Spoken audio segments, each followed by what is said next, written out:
ცნობილი ქართველი კინორეჟისორი რეზო ჩხეიძე დღეს დიდუბის მწერალთა და საზოგადო მოღვაწეთა პანთეონში დაკრძალეს. სამების საკათედრო ტაძარში პანაშვიდის საქართველოს კათოლიკოს პატრიარქმა ილია მეორემ გადაიხადა. რეზო ჩხეიძესთან გამოსამშვიდობებლად სამების ტაძარში ხელისუფლებისა და საზოგადოების წარმომადგენლები მოვიდნენ.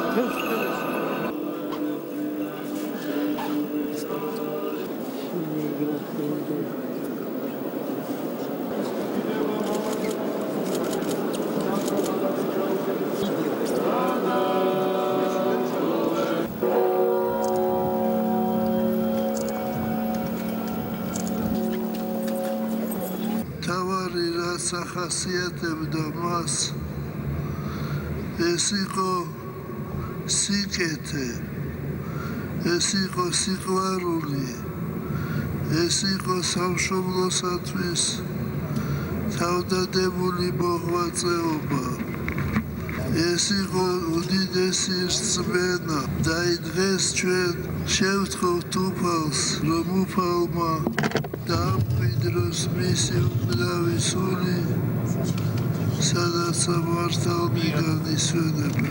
ჩვენ მშვიდობებით ადამიანს, ვინც დიდი გავლენა მოახდინა მე-20 საუკუნეზე, მე-20 საუკუნის ჰუმანურ იდეალებზე, ვინც დიდი გავლენა მოახდინა ქართულ საზოგადოებაზე და მადლიერებით და თაყვანისცემით მივაბარებთ მას ქართულ მიწას.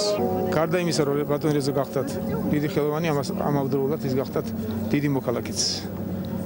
და ყოველთვის ახერხებდა, რომ სწორი პოზიცია და სწორი ორიენტაცია დაეჭირა ქვეყნის გაჭირვების დროს. და 2012 წელშიც მიუხედავად იმისა, რომ ის ფორმაში არ იყო, ჯოხით მოიარა მთელი საქართველო.